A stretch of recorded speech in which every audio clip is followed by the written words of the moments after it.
सदा जागरमाणानं अहोरत्ताणु सिक्खिणं निब्बान अधिमुत्ताणं अत्थं गच्छन्ति आसवा।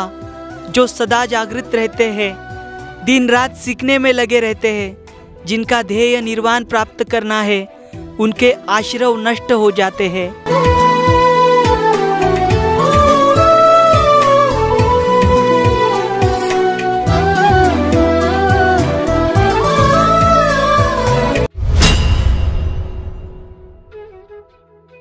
सदियाँ बीत गई है लेकिन सभ्यता वहीं पर है। समय बीत गया है लेकिन राह वहीं पर है। जय भीम, नमो बुद्धाय। स्वागत है आप सभी का आपके चहेते चैनल पर, जिसका नाम है बोधिसत्व। इस बोधिसत्व यूट्यूब चैनल के माध्यम से आप प्राचीन भारत का इतिहास देख रहे हो।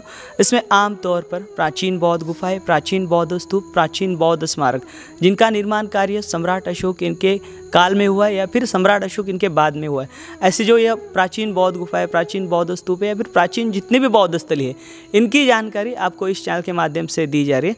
तो हम बहुत ही खास जगह पर है और एक खास जो यहाँ पर जो टीम है उनसे हम आपको रूबरू करा के देने वाले, क्योंकि इस चैनल के माध्यम से जो श्रमण परंपरा है या फिर जो महाश्रमण इन गुफाओं में या फिर ऐसे स्थली पर वो कैसे वास किया करते थे या फिर हमारी प्राचीन सभ्यता क्या है, वह हम इस वीडियो के ज़रिए जानने की कोशिश करेंगे। तो हम आए हुए करजत यहाँ के कोंडानी नाम की जो प्राचीन बौद्ध गुफाएं हैं यहाँ पर, जो कि करजत से करीबन 10 से 12 किलोमीटर की दूरी पर है।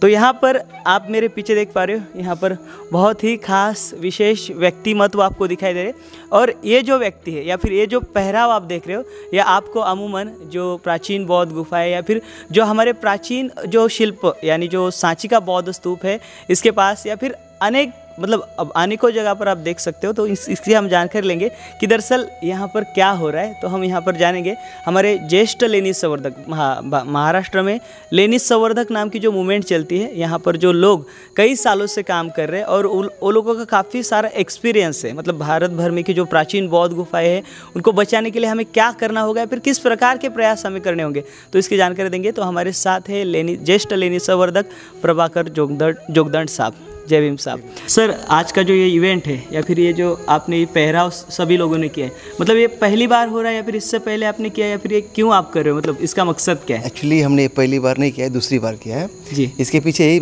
मकसद है कि लोगों को इस केव जो बनी है, जो गुफाएँ हैं यहाँ पे इतने सालों से जो भी हो रहा है, क्यों गुफाएं क्यों बनाई गई, यहाँ पे क्या होता था, लोग उपासक आके यहाँ पे क्या करते थे, कैसे रहते थे, यहाँ पर आने के बाद उनका जो चलन यानी कि रहने जो वास था, कैसे सहवास होता था, कैसे एक दूसरे के साथ बिहेव करते थे, आने के बाद कैसे बैठना है, कैसे चलना है, कैसे रुकना है, और जो भी उस टाइम जो परंपराएं थी, जैसे कि जब बुद्ध लेनी में आने के बाद वो जैसे बैठ के वंदना करते थे, स्तूप के सामने शांत बैठ के उनकी उपासना करते थे, वो सब चीज़ें होती थी। वही एक प्रयास चल रहा है कि हम लोगों के सामने वो दिन सामने ला के रखें। उसे एक छोटा सा प्रयास है, हमने जो मौर्यकालीन पहराव था उस हमने थोड़ा जितना हो सकता है उतना हमने कोशिश की है, लेकिन लोगों को काफ़ी पसंद आया। और वो उन्होंने जब किया तो उनको खुद से अंदर से एक फीलिंग आ रही है कि हम उस ज़माने 2000 साल पहले चले गए हैं।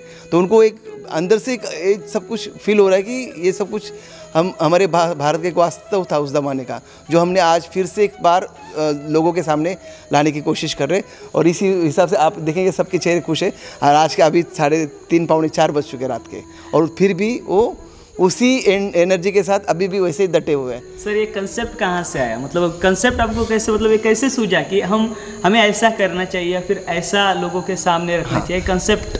हम क्या होता है कि बहुत सारे क्योज देखते हैं, वहाँ पे बहुत सारे शिल्प होते हैं, शिल्प के ऊपर उनके जो गेटअप रहता है, कि उनका पहराव रहता है, वो देख के हम बहुत अट्रैक्ट हो गए कि अरे उस ज़माने में लोग इतने हेल्दी और इतना मेंटेन फिट रहते थे। और इतने मीन्स उनका जो कपड़े का स्टाइल था पहनने का, जो नीचे तक पैर कपड़े रहते थे, उनके जेवर रहते थे, ज्वेलरीज रहते थे, वो सब रहता था। तो यानी कि वो अगर हम लोगों को वही दिखा दें कि ये खाली शिल्प बनाए नहीं है, तो जो लोग रहा करते थे, जो जैसे जीते थे वैसे उन्होंने देखा, वही उन्होंने बना के रखा है। और वो हम क्यों ना हम अभी के जीवन में वो थोड़ी बहुत वो शैली लाने की कोशिश करेंगे। ये बहुत अच्छी शैली है जिससे हम लोगों को यानी कि अंदर से एक एनर्जी आती जाती है।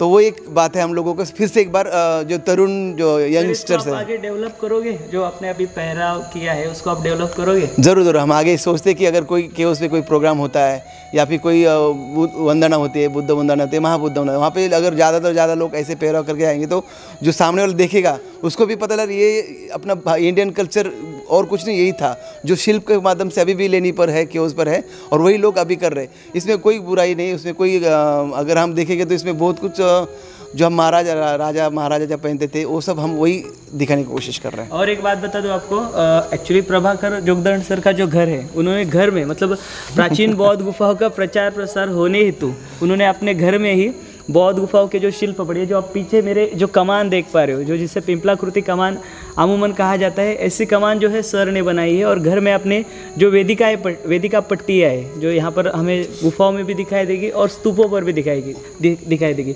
उन्होंने वह तक कर डाला है। सर ये कल्पना आपके दिमाग में कैसे है? वो कल्पना इस वजह से आई कि अगर मैं जिस दिन घर पे रहता हूँ तो मुझे वो फीलिंग होता है यार मैं आज घर पे हूँ, आज क्यों नहीं गया। तो मैंने वो सब, जब मैं घर पे रहता हूँ तो वो एटमॉस्फेयर फील करने के लिए मैं घर में ही उसके सब बना दिए, जैसे वेदिका पट्टी, पीपल पान की कमान, या इवन मैंने घर की दीवार पे स्तूप भी पेंटिंग किया था, जिस पे देखने के बाद मुझे ऐसा लगता है मैं केओस में हूँ, लेनी पर हूँ। तो मुझे अगर जिस दिन मैं जाता नहीं था तो उस दिन मैं केओस में ही रहता था, लेकिन मैं अपने घर पे रहता था। देखिए, तो इस प्रकार से ये महाराष्ट्र में ही शुरुआत नहीं, तो इस प्रकार से पूरे देश भर में शुरुआत हो चुकी है। और ये आदर्श है हमारे लिए कि किस प्रकार से हमें हमारी सभ्यता या फिर संस्कृति सामने लाने के लिए या फिर बौद्ध गुफाओं का संरक्षण करने के लिए हमें अपने आप से शुरुआत करनी चाहिए। अपो दीपो भव, तो इसका यह एग्जाम्पल है। तो यहाँ पर देखिए पहराव, इस प्रकार से सभी लोगों ने पहराव लिया है। सर कुछ कहना चाहते हैं? मिस्टर जी आनंद खरार है, जो बहुत साल से 2-3 साल से हमने जब चल रहा है तब से उनकी इच्छा थी कि उनको भी करना है जी। आज उनको मौका मिला। कैसा लगा सर आपको? बहुत अच्छा लगा सर। सेम आशीष भोसले जी है, मुझे भी बहुत और गजबार तो बहुत अच्छा लगा सर। बहुत ही इच्छा थी उनकी वो सब करना है और उनकी इच्छा पूरी हो रही है। ये भी हमारे नए यंगस्टर है जो एज में बहुत सबसे छोटे है, 16-17 साल के, लेकिन वो आज वो लग रहे कि वो 25-30 साल के यंग, और उनमें वो गेटअप आ रहा है उनपे सब कुछ। तो ये हमारे सर है, ये भी बहुत शर्मीले है, लेकिन आज उनको ये सब कुछ उनका कपड़ा उतार कर उनको सब करने में उसको अच्छा लगा, उनको अच्छा लगा, लेकिन सब फील कर रहे हैं, अच्छा फील कर रहे हैं। जी हाँ, तो अभी देखिए, अभी हम यहाँ पर बहुत अच्छे से यहाँ पर हम पूरे मतलब बुद्ध वंदना लेने वाले हैं, और इसकी गूंज आपको अभी रात के लगभग 3:30 से 4 बज चुके हैं। तो इस समय पर ये जो अभी मंगल में जो गाथा होने वाली है, जिसको आप देखने वाले हो, तो बहुत ही खूबसूरत नज़ारा आप पहली बार देखोगे, और इतने रात का। तो हमारे साथ आदरणीय भिक्खू भी है, भंते भी है, तो वह भी आपको दिखाई देंगे।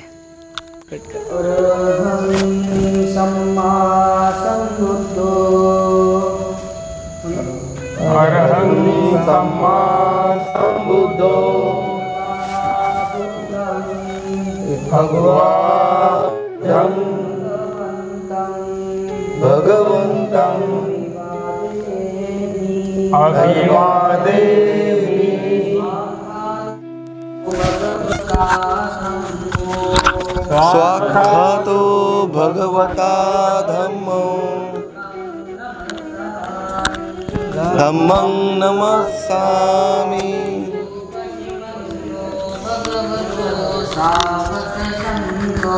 सुपटिपन्नो भगवतो सावक संघो संघं नमामि।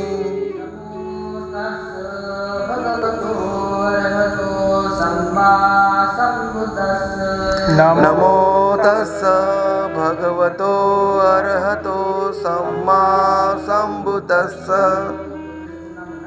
नमो तस्स भगवतो अरहतो सम्मा सम्बुद्धस्स। नमो तस्स भगवतो अरहतो सम्मा सम्बुद्धस्स।